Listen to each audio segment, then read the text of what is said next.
আইপিএলে এবং জাতীয় দলে ভালো খেলার পরেও ভারতীয় টি-20 বিশ্বকাপের দলে জায়গা পাননি রিঙ্কু সিং। কলকাতা নাইট রাইডার্সের ক্রিকেটার বাদ পড়ার ঘোষণায় অবাক হয়েছিল ক্রিকেট বিশেষজ্ঞরা। নির্বাচকদের এই সিদ্ধান্তের পরে রোহিত শর্মার সঙ্গে কথা হয়েছিল রিঙ্কু সিংয়ের। কী বলেছিল ভারতের অধিনায়ক? আইপিএল চ্যাম্পিয়ন হওয়ার পরে একটি সাক্ষাৎকারে মুখ খুলেছিলেন রিঙ্কু সিং। তিনি জানিয়েছিলেন বিশ্বকাপ দলে জায়গা না পাওয়ায় হতাশ হয়েছিলেন তিনি, কিন্তু এই সিদ্ধান্ত মেনে নিয়েছিলেন তিনি। রিঙ্কু বলেন, ভালো খেলার পরেও দলে জায়গা না পেলে খারাপ তো লাগেই। এবার আমি দলের ভারসাম্যের জন্য দলে জায়গা পাইনি।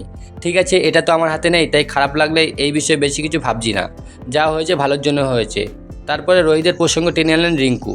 তিনি জানান, দল ঘোষণার পর রোহিতের সঙ্গে কথা হয়েছিল তার। ক্রিকেটের ব্যাটার বলেন, রোহিত ভাই খুব বেশি কিছু বলেনি, খালি বলেছিল পরিশ্রম চালিয়ে যেতে। আবার 2 বছর পরে একটি বিশ্বকাপ আছে, খুব বেশি চিন্তা করতে নিষেধ করেছিল। বলেছিল আমার কাছে আরও অনেক সুযোগ আসবে। বিশ্বকাপের 15 জনের দলে জায়গা না পেলেও রিজার্ভ ক্রিকেটারের তালিকায় আছেন রিঙ্কু সিং। অর্থাৎ 15 জনের মধ্যে কারো চোট হলে বাদ পড়লে রিঙ্কু সিং সুযোগ পেতে পারেন। সেই কারণে দলের সঙ্গে থাকবেন তিনি।